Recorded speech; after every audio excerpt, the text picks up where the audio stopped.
Hello friends, welcome to AKSIS academy daily current affairs. So ముందుగా నిన్న ఇచ్చినటువంటి క్వశ్చన్ల ఆన్సర్ చూస్తే all casual workers are entitled for employee provident fund coverage. ఇది తప్పు. ఆల్ క్యాజువల్ వర్కర్స్ కాదు. Next, all casual workers are entitled for regular working hours and over time payment. ఇది correct. అలాగే ఇది కూడా కరెక్ట్. ఆల్ క్యాజువల్ వర్కర్స్కి ఉండదు. Employee provident fund కొంతమందికి మాత్రమే ఉంటుంది. సో ఆన్సర్ 2 అలాగే 3. So before we go to the session, if you are looking for UPSC admissions అట్లాగే Group 1 and Group 2 both AP and Telangana, దయచేసి కింద నెంబర్కి కాల్ చేయండి. they'll give you all the details.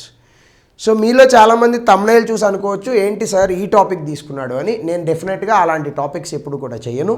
కానీ ఆ టాపిక్ని యాజ్ ఎ యూపీఎస్సీ ఆస్పిరెంట్గా మీరు ఏ పాయింట్ ఆఫ్ వ్యూలో ఆలోచించాలి, అసలు కోర్ ఆఫ్ ద ఇష్యూ ఏంటి అనేటటువంటి విషయం మీద మాత్రమే మనం మాట్లాడదాం.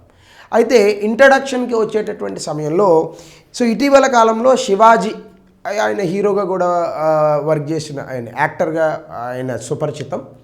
సో ఆయన కొంతమంది హీరోయిన్లు ఇబ్బంది పడినటువంటి సందర్భాన్ని ఉదహరిస్తూ ఆయన కొన్ని వ్యాఖ్యలు చేశాడు. ఆయన చేసినటువంటి వ్యాఖ్యల్లో 2 అంశాలు ఉన్నాయి. ఒకటి వేషము, 2 భాష, అంటే ఆయన వాడినటువంటి భాష. ఇప్పుడు దీన్ని తీసుకొని కొంతమంది యాక్టర్స్ రియాక్ట్ అయ్యారు. అలాగే అతను వీడియోస్ చేస్తూ ఉంటాడు, లైక్ ప్రపంచాన్ని ఏదో చూపిస్తూ ఉంటాడు. నా అన్వేషణ, నాకు పేరు కూడా సరిగ్గా గుర్తుండదు, నా అన్వేషణ అనేది మాత్రం ఛానల్ గుర్తుంది. ఆ ఛానల్కి సంబంధించిన వ్యక్తి కొన్ని బూత్ పదాలు వాడుతూ ఇతను చెప్పినటువంటి, అంటే శివాజీ చెప్పినటువంటి కొన్ని అంశాలను ఆయన వ్యతిరేకించాడు. సరే, ఎవరి ఒపీనియన్స్ వాళ్ళకు ఉంటాయి. కానీ శివాజీ గారు చెప్పినటువంటి దానికి ఎక్కువగా సొసైటీలో, ముఖ్యంగా సోషల్ మీడియాలో కొంత అప్రూవల్ వచ్చింది, కొంత వ్యతిరేకత కూడా ఉంది. అయితే వ్యతిరేకత ఎక్కడుంది అనేది కనుక మనం చూస్తే, ఆడవారి యొక్క వేషము ఎట్లా ఉండాలి అనేటటువంటి దానిపైన ఆయన కొన్ని వ్యాఖ్యలు చేసేటప్పుడు భాష చాలా జాగ్రత్తగా వాడాలి. సో ప్రతి వ్యక్తికి ఒక ఒపీనియన్ ఉంటుంది. ఆ ఒపీనియన్ని మనము సోషల్ మీడియా వేదిక పైన కానీ పబ్లిక్ ప్లాట్ఫామ్స్ మీద కానీ వ్యక్తపరిచేటటువంటి క్రమంలో భాష చాలా జాగ్రత్తగా వాడాలి. ఇప్పుడు వేషము, భాష, దీని మీద కదా మీ ప్రాబ్లము. మరి మీరు ఆ వేషం గురించి చెప్తూ మీరే తప్పుడు భాష వాడితే ఎట్లా? అప్పుడు మీరు చెప్పినటువంటి దానికి లెజిటిమసీ ఎట్లుంటుంది? సో కాబట్టి భాష చాలా జాగ్రత్తగా వాడాల్సి ఉంటుంది. అందుకే అన్పార్లమెంటరీ లాంగ్వేజ్ అని అంటారు. అంటే ఎప్పుడు కూడా సొసైటీ యాక్సెప్ట్ చేయనటువంటి భాష అనేటటువంటి దాన్ని మనం వాడకూడదు. సొసైటీ యాక్సెప్ట్ చేసేటటువంటి భాషను మాత్రమే మనం వాడాలి. తప్పు విషయాలను కూడా చాలా అద్భుతంగా మనం తెలుగులో మనకున్నటువంటి భాషలో చెప్పేటటువంటి అవకాశం మనకుంది. ఉపద్రవం లేనటువంటి ద్రవాన్ని ఇవ్వండి, ఏ భాషలో రాదు. మీకు ఎంత అద్భుతమైన మీనింగ్, మీరు చెప్పండి, ఏ భాషలో ట్రాన్స్లేట్ చేసి చెప్పండి నాకు. ఉపద్రవం కలిగించినటువంటి ద్రవాన్ని ఇవ్వండి. సో ద్రవము, ఉపద్రవము, ఎంత అద్భుతమైన పదాలు ఉన్నాయి. తెలుగు భాష సొంతం ఇదంతా. సో ఇంత అద్భుతమైన భాషల్లో మనం బూతులు వాడాల్సినటువంటి పని లేదు. ఆ బూతులు వాడినందుకే ఆ ఛానల్లో ఉన్నటువంటి వ్యక్తి తాలూకా సబ్స్క్రైబర్స్ కూడా ఆల్మోస్ట్ 3-4 లక్షల మంది అన్సబ్స్క్రైబ్ చేసిన పరిస్థితి ఉంది. సో అంటే ఒక వ్యక్తిని నిలబెట్టేది భాషే, ఒక వ్యక్తిని డౌన్ఫాల్ చేసేది భాషే. అయితే ఈ ఇష్యూలోకి వెళ్తే కనుక మనము ఇక్కడ నిజంగా ఆడవారి యొక్క వేషధారణ అనేటటువంటిది, దీని కారణంగానే మన దేశంలో ఆడవారిపైన అకృత్యాలు జరుగుతున్నాయా? ఖచ్చితంగా కాదు. సో ఈ విషయాన్ని కాదు అంటే మనం ఎట్లా చెప్పాలి? ఇప్పుడు ఆ వ్యక్తి కూడా నా అన్వేషణలో చెప్పినటువంటి వ్యక్తి, భారతదేశంలో చాలా ఎక్కువ రేపులు జరుగుతాయి. నేను పెద్దగా చూడలేదు, కానీ నాకు ఎవరో చూపించారో షార్ట్ ఏదో. సో చూపించినప్పుడు నేను అందులో జస్ట్ ఒక లైన్ చూశాను. సో భారతదేశంలో చాలా ఎక్కువగా రేపులు జరుగుతాయి, థాయిలాండ్లో రేపులు ఎక్కువ జరగవు. నేను ఇది నిజమా కాదా అని ఒకసారి ఓపెన్ చేసి చూశాను. భారతదేశంలో 2023లో నేషనల్ క్రైమ్ రికార్డ్ బ్యూరో ఇచ్చినటువంటి డేటా ప్రకారం దాదాపుగా 25,000 పైచీలకు రేపులు జరిగాయి. సో ఇందులో 800 మంది చిన్నపిల్లలు ఉన్నారు. అయితే మన జనాభా ఎంత? 140 కోట్లు. అదే థాయిలాండ్లో 2023 ఆ ప్రాంతానికి కనుక రిపోర్ట్ తీస్తే కేవలం 7 కోట్ల జనాభా ఉన్నటువంటి థాయిలాండ్లో 30,000 రేపులు జరిగాయి. అంటే 140 కోట్లు ఉన్నటువంటి దేశంలో 25,000 రేపులు అయితే 7 కోట్లు ఉన్నటువంటి థాయిలాండ్లో 30,000 రేపులు. అంటే ఇప్పుడు భారతదేశం పైనుందా కిందుందా? కాబట్టి డేటాని ఐడెంటిఫై చేసుకోవాలి. భారతదేశంలో జరుగుతున్న రేప్సో లేదని అనుకుంటే మర్డర్స్లో ఇవి కాదు సొసైటీని డిజైన్ చేసేవి. ఎక్సెప్షన్స్ ప్రతి చోట ఉంటాయి. అమెరికాలో చాలామందిని కాల్చి చంపుతారు, దాని అర్థం అమెరికాలో స్వేచ్ఛ లేదనా? కాదు కదా. సో ఇక్కడ root cause of the problem అంటే ఇక్కడ ఒక హీరోయిన్ లేదా ఒక యాక్ట్రెస్, హీరో హీరోయిన్లు అనే పదాలు కరెక్ట్ కాదు కానీ ఒక యాక్ట్రెస్ లేదా ఒక సెలబ్రిటీగా ఉన్నటువంటి వ్యక్తి బయట కనిపించినప్పుడు మనకి ఒక పిచ్ ఉంది. అదేంటంటే hero worship or actors worship అనే ఒక కాన్సెప్ట్. ఇందులోంచి బయటికి రావాలి ఫస్ట్. వాళ్ళు కూడా మనలాగా మనుషులే. మనం ఉద్యోగాలు చేసుకొని బ్రతుకుతున్నాము, వాళ్ళు వాళ్ళకు వచ్చినటువంటి పని అదే నటన అనేటటువంటి పని చేసుకొని వాళ్ళు కూడా గౌరవప్రదంగా బ్రతుకుతున్నారు. వాళ్ళు దేవుళ్ళు కాదు, మనమేమో దెయ్యాలము కాదు. మనము దేవుళ్ళు కాదు, వాళ్ళు దెయ్యాలు కాదు. సో మనకి ఒక యాక్టర్ నచ్చాడు, ఒక యాక్ట్రెస్ నచ్చింది, సినిమాని కావాలనుకుంటే 2 సార్లు చూడండి. వాళ్ళు రోడ్డు మీదకి వస్తే వాళ్ళ మీద పడాల్సినటువంటి అవసరం ఏముంది? ఇది మైండ్ సెట్, సోషల్ మైండ్ సెట్లో ఉన్నటువంటి ప్రాబ్లం ఇది. అలాగే ఇంకా ఉమెన్ తాలూకా వేషధారణకు వచ్చేటటువంటి సమయంలో వేషధారణ ఇలాగే ఉండాలి అనేటటువంటి అంశం ఎంతవరకు కరెక్ట్, ఎవరు నిర్ధారించాలి అనే ప్రశ్న వస్తుంది. ఈ ప్రశ్న వచ్చినప్పుడు దీనికి సమాధానం ఏంటంటే ఆడవారైనా మగవారైనా వాళ్ళ యొక్క వేషధారణ వాళ్ళు ఎక్కడ ఉన్నారు అనేటటువంటి ప్రాంతాన్ని బట్టి ఉంటుంది. మనం గుడికి వెళ్తున్నాం, చక్కగా చొక్కా ప్యాంట్ వేసుకొని మనం వెళ్ళాలి. వీలైతే చూడీదార్ కానీ చీర కానీ కట్టుకొని ఆడవాళ్ళు రావాలి. నేను గుడికి వెళ్తున్నాను, నాకు స్వేచ్ఛ ఉన్నది అని చెప్పి నేను చిన్న నిక్కర వేసుకొని గుడికి పోవడం తప్పే. కాబట్టి ఎవరి వేషధారణ ఎట్లా ఉండాలి అనేటటువంటిది ఎవరు నిర్ణయిస్తారు? సమాజము. Simple logic. ఇప్పుడు అమెరికాలో చర్చ్కి ఎట్లయినా పోవచ్చు మీరు, కానీ భారతదేశంలో గుడికి వెళ్ళేటప్పుడు ఒక వేషధారణ ఉంటుంది, మసీదులకు వెళ్ళేటప్పుడు వాళ్ళు ఆ మసీదులు ఆ పర్టికులర్ రిలీజియన్ నమ్ముకున్న వాళ్ళకి ఒక వేషధారణ ఉంటుంది, కాలేజీకి వచ్చేటప్పుడు ఒక వేషధారణ ఉంటుంది, పబ్కి వెళ్ళేటప్పుడు ఒక వేషధారణ ఉంటుంది. పరిస్థితులను బట్టి మనం వెళ్తున్న ప్లేస్ని బట్టి మన వేషధారణ వస్త్రధారణ ఉండాలి. వేషధారణ అని కూడా వస్త్రధారణ. సో మన వస్త్రధారణ అనేటటువంటి మనం వెళ్ళే ప్రదేశాన్ని బట్టి ఆధారపడి ఉంటుంది. మన ఇంట్లో ఎట్లయినా ఉండొచ్చు. సో ఇది మనం మాట్లాడాల్సినటువంటి అంశం. అండ్ ఇంకొకటి, వస్త్రధారణ బట్టి రేపులు చేస్తామంటే అది ఎంతవరకు సమంజసం, ఇది కూడా ఆలోచించాలి. దీని కొంచెం మనం లోతుగా వెళ్తే ఇక్కడ ఉమెన్ ఎంపవర్మెంట్ అనేటటువంటి కాన్సెప్ట్ ఉంటుంది. ఉమెన్ ఎంపవర్మెంట్ అంటే స్త్రీ సాధికారత. సో స్త్రీ సాధికారతలో ఇప్పుడు ఇవే అంశాలు వీళ్ళేం కొత్తగా మాట్లాడుతున్నాయి కాదు. ఒక 200 సంవత్సరాల నుంచి భారతదేశంలో ఉన్నటువంటి అంశాలని వాళ్ళు మళ్ళీ మాట్లాడుతున్నారు. కాబట్టి యాజ్ అన్ ఆస్పిరెంట్ మనం కొంచెం లోతుగా డిస్కస్ చేయాలి. ముఖ్యంగా రైజింగ్ ఉమెన్ ఎంపవర్మెంట్ అంటే భారతదేశంలో స్త్రీ సాధికారత ఎట్లా పెరుగుతుంది. అద్భుతంగా ఇటీవల కాలంలో ప్రోగ్రెస్ ఉంది. సమాజంలో ఉన్నటువంటి సామాజిక అవలక్షణాలు ఒకే రోజులో వెళ్ళిపోవండి. మనలో ఉన్న అవలక్షణాలు ఒకే రోజులో పోతాయా? పోవు. ప్రతి వాళ్ళకి ఉంటాయి. మీకు కొన్ని ఇబ్బందులు ఉంటాయి, నాకు మీకన్నా ఎక్కువ ఇబ్బందులు ఉండొచ్చు. అంటే నెగిటివ్స్, మీకు కొన్ని నెగిటివ్స్ ఉండొచ్చు, నాకు ఎక్కువ నెగిటివ్స్ ఉండొచ్చు. ఒక రోజులో పోవు కదా. మనం వాటి మీద కొంత వర్క్ చేయాల్సి ఉంటుంది. అలాగే ఎడ్యుకేషన్, విద్యలో కానీ, రాజకీయాల్లో కానీ, వ్యాపారవేత్తలుగా కానీ, సామాజిక అంశాలలో కానీ వీటన్నిటిలోని ఆడవారి యొక్క పాత్ర పెరుగుతుంది. అలాగే సొసైటీలో సామాజికంగా వాళ్ళ యొక్క పాత్రను చూస్తే ఇటీవల కాలంలో పబ్లిక్గా కానీ ప్రొఫెషనల్ స్పేసెస్లో కానీ ఉమెన్ తాలూకా విజిబిలిటీ చాలా అద్భుతంగా పెరుగుతుంది. గతంలో ఇళ్ళకే పరిమితమైనటువంటి ఆడవారు వ్యాపారవేత్తలుగా, అద్భుతమైనటువంటి సైనికులుగా, ఈవెన్ గట్టిగా మాట్లాడితే సినిమాల్లో కావచ్చు, రాజకీయాల్లో కావచ్చు, ప్రతి చోట ఆడవాళ్ళు ఉన్నారు. అలాగే సోషల్ టెన్షన్స్, ఈ ఎంపవర్మెంట్ వల్ల మనకి కొన్ని డిబేట్స్ కూడా వస్తున్నాయి. ఏంటంటే ఇలా ఆడవారి యొక్క స్త్రీ సాధికారత పెరగడం వల్ల భారతదేశంలో సంస్కృతికి ఇబ్బంది కలుగుతోందని, భారతదేశంలో నైతికతకు ఇబ్బంది కలుగుతోందని, భారతదేశంలో సాంప్రదాయాలు సన్నగిల్లుతున్నాయని అనేక వాదనలు ఉన్నాయి. ఆడవారు ఆ రోల్స్ని చేస్తూనే వీటిల్ని కూడా కాపాడగలిగే శక్తి వాళ్ళకు ఉన్నది. ఇది మనం గ్రహించాలి. ఇప్పుడు గాంధీ ఒక మాట అంటారు, any nation which fails to utilize the talents of women will never become a developed country. అంటే ఏ దేశంలో అయినా ఆడవాళ్లకు ఉన్నటువంటి ఆ యొక్క సామర్థ్యాన్ని ఆ ఆర్థిక వ్యవస్థలో సమాజంలో వాడుకోలేకపోతే ఆ దేశం ఏ రోజుకి అభివృద్ధి చెందిన దేశం కాదు అన్నాడు ఆయన. సో సమాజంలో వీళ్ళ యొక్క అంటే ఇప్పుడు ఫర్ ఎగ్జాంపుల్ 4 గోడల మధ్య ఆడవాళ్ళని పెడితే కల్చర్ ఉన్నట్ట, మొరాలిటీ ఉన్నట్ట, ట్రెడిషన్ ఉన్నట్ట? అది కాదు పద్ధతి. ట్రెడిషన్, ఆడవారు ఉన్నారు, సో పెళ్ళిళ్ళు చేసుకుంటున్నారు, సో అక్కడ మన సాంప్రదాయాలను పాటించాలి. వాళ్ళు ఉద్యోగాలు చేయొచ్చు, కానీ ఉద్యోగాలు చేసేటటువంటి చోట కూడా మన సాంప్రదాయాలను పాటించేటటువంటి ప్రయత్నం చేయాలి. సో ఇక్కడ సెల్ఫ్ రెస్ట్రైంట్ కూడా ఉండాలి. ఇండివిజువల్ లిబర్టీ ఉండదండి. సమాజంలో ఎప్పుడైనా కూడా సామాజిక స్వేచ్ఛ ఉండాలి తప్ప వ్యక్తిగత స్వేచ్ఛ ఒంటరితనాన్ని తీసుకొస్తుంది. సామాజిక స్వేచ్ఛ ఉండాలి, వ్యక్తిగత స్వేచ్ఛ కోరుకోకూడదు. వ్యక్తిగత స్వేచ్ఛ ఉంటుంది ఎక్కడ? మీ ఇంట్లో ఉంటుంది. సమాజంలో వ్యక్తిగత స్వేచ్ఛ ఉండదు. ఇప్పుడు నేను సమాజంలోకి వెళ్ళి నేను రోడ్డు పక్కన ఉన్నవాడిని ఎట్లా పడితే అట్లా తిడతానంటే అది నీ వ్యక్తిగత స్వేచ్ఛ కాదు. అది వ్యక్తిగత స్వేచ్ఛ ఇంట్లో మాత్రమే ఉంటుంది అది, లేదా కొన్ని విషయాల్లో ఉంటుంది. నీకు నచ్చిన దేవుణ్ణి పూజించవచ్చు, వ్యక్తిగత స్వేచ్ఛ. నీకు నచ్చిన పుస్తకం చదువుకోవచ్చు, వ్యక్తిగత స్వేచ్ఛ. నీకు నచ్చిన రాజకీయ నాయకుడికి ఓటేయచ్చు, వ్యక్తిగత స్వేచ్ఛ. నీకు నచ్చిన వాడిని తిట్టచ్చు, వ్యక్తిగత స్వేచ్ఛ అవ్వదు అది.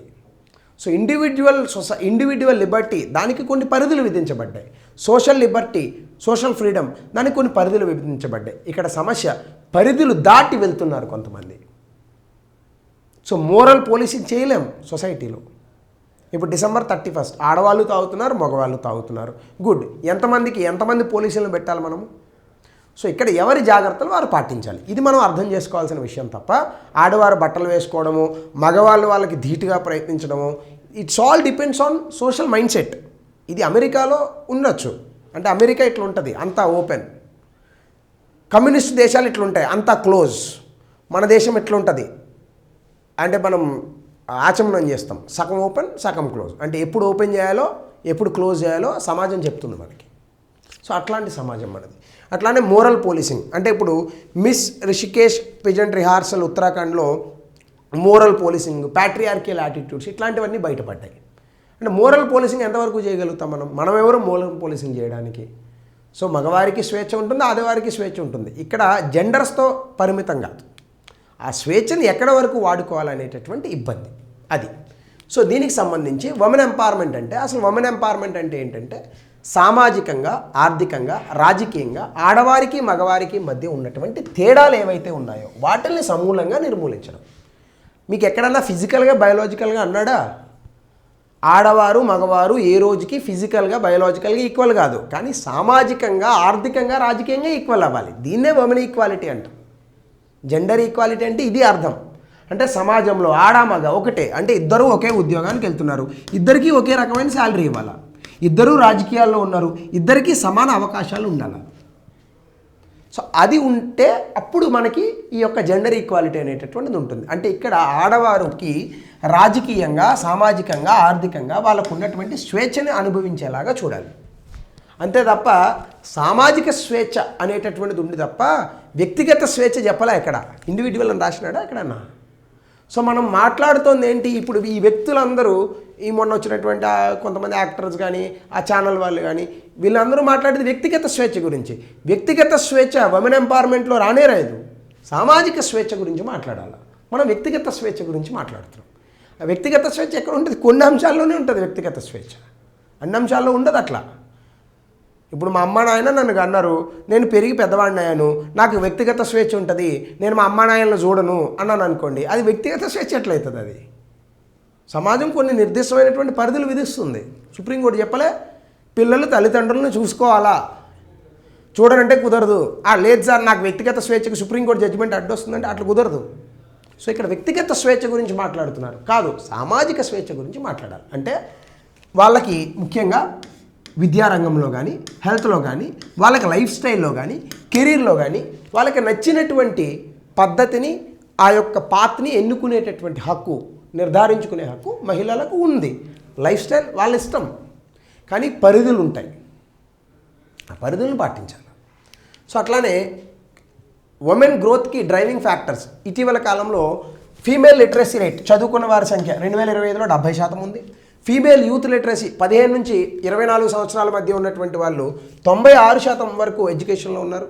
అయితే కొన్ని రీజనల్ డిస్పారిటీస్ ఉన్నాయి. కేరళ, మిజోరాం లాంటి వాటిలో అద్భుతంగా ఉంది, బీహార్, రాజస్థాన్ లాంటి దిక్కుమాల రాష్ట్రాల్లో ఇబ్బందిగా ఉంది. అట్లానే వర్క్ ఫోర్స్ పార్టిసిపేషన్ 2023-24లో పార్టిసిపేషన్ రేట్ అనేటటువంటిది 41.7%. అంటే 100లో 41 మంది పని చేయడానికి సిద్ధంగా ఉన్నారు, పని చేస్తున్నారు.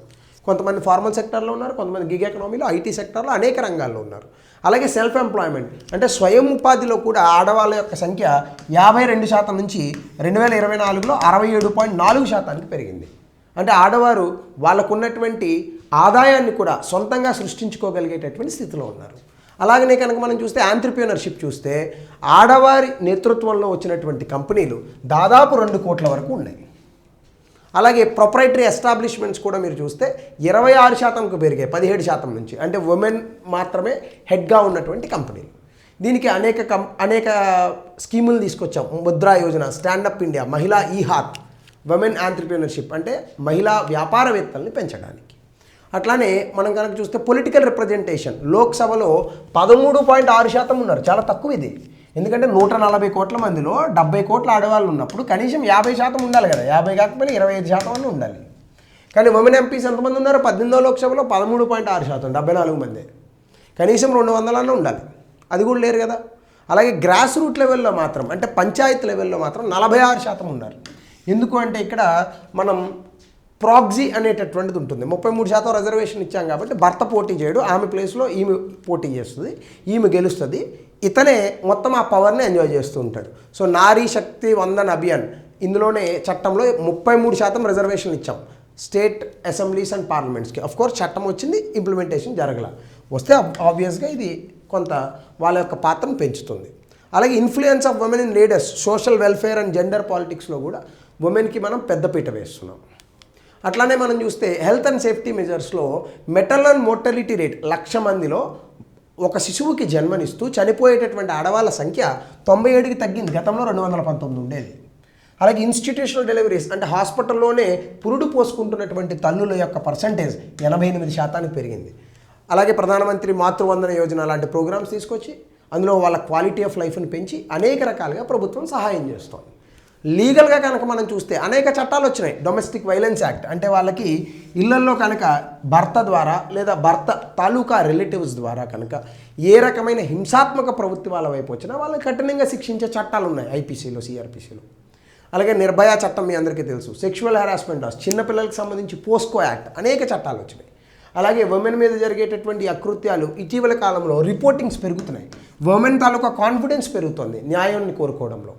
సో ఇవన్నీ జరుగుతున్న పాజిటివ్స్. ఇన్ని జరుగుతున్నా మనం ఇంకా స్టిల్ వెనకబడే ఉన్నాం. ఎందుకంటే భారతదేశం ఇప్పటికీ కూడా ప్యాట్రియార్కల్ సొసైటీ, పురుషాధిక్య సమాజము. ఈ పురుషాధిక్య సమాజాన్ని సమానత్వంలో ఉన్నటువంటి సమాజంగా మాట్లాడాలి. అలాగే కల్చరల్లో కూడా మనం చూస్తే పట్టణీకరణ అనేటటువంటిది పెరుగుతోంది. సో అందులో రకరకాలైనటువంటి కొన్ని ప్యాట్రియార్కల్ నార్మ్స్ని ఛాలెంజ్ చేస్తున్నారు. అలాగే రాజకీయాల్లో, వ్యాపారాల్లో, స్పోర్ట్స్లో ఉమెన్ విజిబిలిటీ పెరుగుతోంది. ఆల్మోస్ట్ ఆల్ అందరు మెన్ను ఫెయిల్ అయితే పివి సింధు అద్భుతమైనటువంటి సిల్వర్ పథకాన్ని తీసుకొచ్చింది ఒలింపిక్స్లో. ఏ వ్యక్తికి ఒక మేల్ పర్సన్కి కూడా సిల్వర్ పథకం రాలేదు కదా ఆ రోజు మనకి. సో తర్వాత స్పోర్ట్స్ ఐకాన్స్ స్మృతి మందానా కానీ, హర్మన్ ప్రీత్ కౌర్, ఒలింపిక్స్లో అథ్లీట్స్ కానీ, అలాగే ఫాల్గుని నాయర్, రోషిని నాదర్ మల్హోత్రా, ఇంతమంది అద్భుతంగా ఫ్యూచర్ జనరేషన్స్కి ఒక అద్భుతమైన హోప్ని ఇస్తున్నారు. పొలిటికల్గా నిర్మలా సీతారామన్ గారు కానీ, మమతా బెనర్జీ గారు కానీ, ఇటీవల కాలంలో మరణించినటువంటి సుష్మా స్వరాజ్ గారు కానీ అద్భుతమైనటువంటి పర్సనాలిటీస్ పాలిటిక్స్లో రాణించారు. సో అట్లానే ఇవన్నీ జరుగుతున్న భారతదేశంలో స్త్రీ సాధికారత వైపు మన యొక్క గ్రోత్ని అడ్డంకిగా అనేక అడ్డంకులు ఉన్నాయి. ఏంటి? Labour force participation. ఇంది చెప్పుకున్నా కూడా 90% పనిచేస్తున్నటువంటి ఆడవాళ్ళు అసంఘటిత రంగంలో ఉన్నారు. ఇది చాలా ఇబ్బంది. అలాగే half of men, female labour force participation remains nearly half of men and below global average. ప్రపంచంలో చూసినట్టుగా 100 మంది మగవాళ్ళు పనిచేస్తుంటే అందులో 48% ఆడవాళ్ళు ఉంటున్నారు. అంటే 100 మంది మగవాళ్ళు ఉంటే 48 మంది ఆడవాళ్ళు పనిచేస్తున్నారు. అలాగే అగ్రికల్చర్ వర్క్ ఫోర్స్లో కేవలం వ్యవసాయంలో మాత్రం 42% ఉన్నారు. అంటే దాని అర్థం ఏంటి? వ్యవసాయం అంతా ఆడవాళ్ళ చేతిలోనే జరుగుతుంది. రైతు రైతు రైతు అంటాం, మహిళా రైతు అది, మనం అది గుర్తుపెట్టుకోవాలి. సో అట్లానే పొలిటికల్ అండర్ రిప్రజెంటేషన్, కేవలం 18 నుంచి 14% సీట్లు మాత్రమే పార్లమెంట్లో ఫిల్ అవుతున్నాయి. ఎందుకు? అలాగే సర్పంచ్ పతి, అంటే సర్పంచ్ ఉంటాడు, సర్పంచ్ భార్య సర్పంచ్గా ఉన్నటువంటి వ్యక్తి లేడీ, ఆమె భర్త మొత్తం పవర్ని ఎంజాయ్ చేస్తాడు. ఎందుకంటే 33% రిజర్వేషన్ ఇచ్చాం కాబట్టి. రిజర్వేషన్ ఇచ్చేసినంతలో మనకి ఉమెన్ ఎంపవర్మెంట్ రాదు. స్త్రీల యొక్క, మహిళల యొక్క పార్టిసిపేషన్ పెరగాల.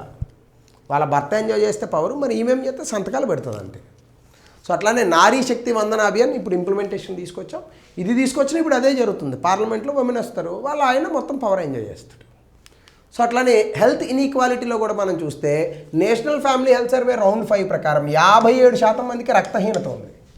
అలాగే మెటర్నల్ మోర్టాలిటీ, అంటే ఈ యొక్క బిడ్డల్ని జన్మనిచ్చేటటువంటి సమయంలో మరణించేటటువంటి తల్లులు, సో ఇట్లాంటి వాళ్ళ సంఖ్య ఎక్కువగా ఉంది.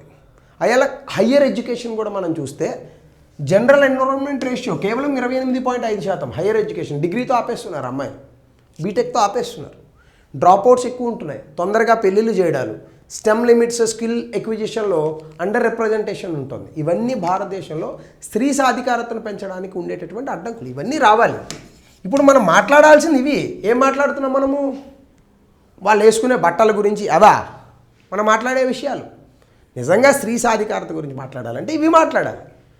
అందుకే అన్నాను, aspirant should think in different dimensions unlike the layman those who are discussing this topic. అలాగే డిజిటల్ ఇన్ఫ్రాస్ట్రక్చర్లో చూస్తే రూరల్ ఉమెన్లో 51% మొబైల్ ఫోన్లే లేవట వాళ్ళకు ఉన్నటువంటి ఎన్ఎస్ఓ లెక్కల ప్రకారం. డిజిటల్ డివైడ్ కారణంగా ఎడ్యుకేషన్ కానీ, ఫినాన్స్ కానీ, ఈ గవర్నెన్స్ వీళ్ళకి తెలిసే అవకాశమే లేదు. ఈవెన్ మొబైల్ ఫోన్స్ ఉన్న వాళ్ళని ఇంటర్నెట్లో వాళ్ళని వేధించడాలు, ఆన్లైన్లో హెరాస్ చేయడాలు, డిజిటల్ పార్టిసిపేషన్లో ఉమెన్ లేకుండా చేయడాలు, ఇట్లాంటి అనేక అంశాల్లో ఉమెన్ వెనకబడుతున్నారు. అట్లానే సోషియో కల్చరల్ ప్యాట్రియార్కీ అంటే మీరు చూస్తే 23% మంది ఉమెన్కి ఈ ఏజ్లో ఉన్న వాళ్ళకి 18 సంవత్సరాల లోపే పెళ్ళిళ్ళు జరుగుతున్నాయి. సో దానివల్ల లీగల్ బ్యాన్ ఉంది, అయినా సరే జరుగుతున్నాయి. అలాగే ఇప్పటికీ కూడా కట్నాల వేధింపులతో మరణించే వాళ్ళ సంఖ్య, దీని మీద నేను సెపరేట్గా వీడియో చేశాను. అలాగే కొంతమంది ఇళ్లల్లో ఇప్పటికీ కూడా అన్పెయిడ్ వర్క్స్, కేర్ ఎకనామీ అంటాం, ఆడవాళ్ళే చేస్తారు అది. అలాగే మోరల్ పోలీసింగ్, శబరిమల ప్రొటెస్టులు జరిగాయి. సో ఇష్యూస్ అన్నీ కూడా మనకి ఈవెన్ ఉమెన్ ఎంత ముందుకెళ్ళినా వెనకలాగేటటువంటి పరిస్థితులు. సో ఇవన్నీ కూడా మన భారతదేశంలో పురుషాధిక్య సమాజానికి మన కారణంగా వచ్చినటువంటి ఇబ్బందులు ఇవన్నీ ఆడవాళ్ళకి. ఝాన్సీ లక్ష్మీబాయిని పొగుడుతాం ఎక్కడి వరకు? హిస్టరీ పుస్తకాల వరకు. మన ఇంట్లో ఝాన్సీ లక్ష్మీబాయి పుట్టకూడదు, పక్కింట్లో పుట్టాల. ఇది మన బ్రెయిన్లో ఉన్నటువంటి ఆలోచనలు. సో అలాగే జెండర్ బేస్డ్ వైలెన్స్ చూస్తే 4 లక్షల పైచీలకు ఉమెన్ మీద 2022లో క్రైమ్స్ జరిగాయి. ఇందులో కొన్ని సెక్షువల్ అసాల్ట్స్ ఉన్నాయి, కొన్ని డొమెస్టిక్ వైలెన్స్ ఉన్నాయి, అన్ని రేపులు అవి కాదు. అట్లానే ఎన్ఫోర్స్మెంట్ కరెక్ట్గా లేదు. అంటే వాళ్ళ మీద ఇట్లాంటివి జరుగుతున్నా కూడా మనం విధించేటటువంటి శిక్షలు కఠినంగా లేవు. సో మనం కరెక్ట్గా ఏం చేయాలంటే ఇట్లాంటివి తగ్గాలి అంటే ఏ మహిళ పైన ఒక అత్యాచారం కానీ ఒక ఇది కానీ జరిగినప్పుడు కోర్టులు వీళ్ళని కేవలం 30 నుంచి 60 రోజుల్లో శిక్షించగలగాలి. అప్పుడు న్యాయ వ్యవస్థ మీద గౌరవం వస్తుంది, తప్పు చేసే వ్యక్తికి భయం కలుగుతుంది. ఇది మనం చేయట్లేదు. పబ్లిక్ పార్టిసిపేషన్ ఎంతవరకు ఉంటుంది? ఎవరో మొన్న ఒకడు ఓపెన్గా రోడ్డు మీద ఒక అమ్మాయిని నరికేశాడు, ఆపగలుగుతున్నామా? వీడియోలు తీస్తున్నాం.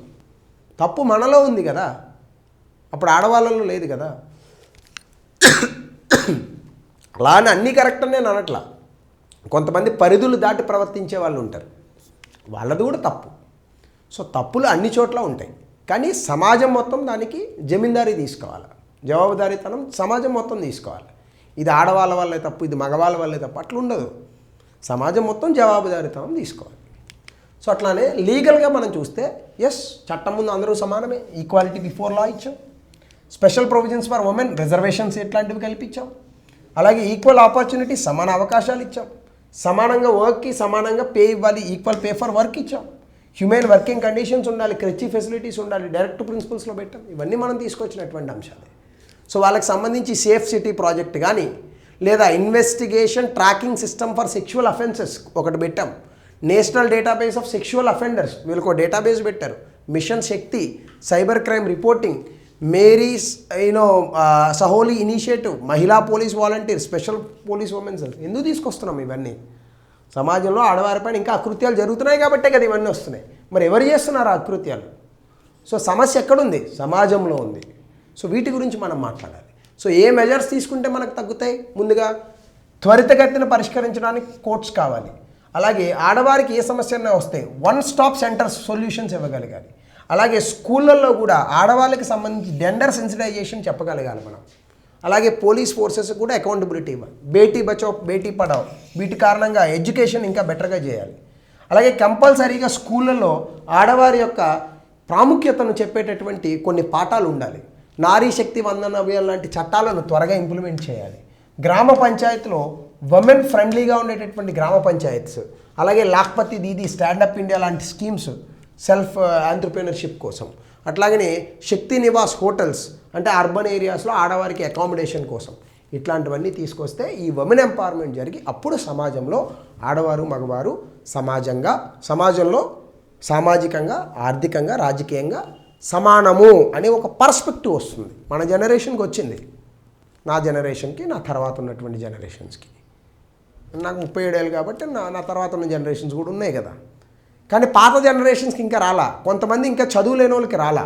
అవన్నీ రావాలి అంటే జెండర్ సెన్సిటైజేషన్ జరగాలి. సో కాబట్టి ఇక్కడ ఆడవాళ్ళు వేసుకునే బట్టలు దీని మీద కాదు చర్చ, వీటి మీద చర్చ జరగాలి. సో ఇది ఈరోజు సెషన్. మీ అభిప్రాయాన్ని దయచేసి కామెంట్ సెక్షన్లో తెలపండి. దీనికి సంబంధించి ఒక ప్రశ్న, అలాగే మెయిన్స్ క్వశ్చన్ కూడా గతంలో ఇచ్చిందే, దీన్ని 200 పదాల్లో రాయండి. So thank you. Will meet tomorrow. Sorry I took more of your time.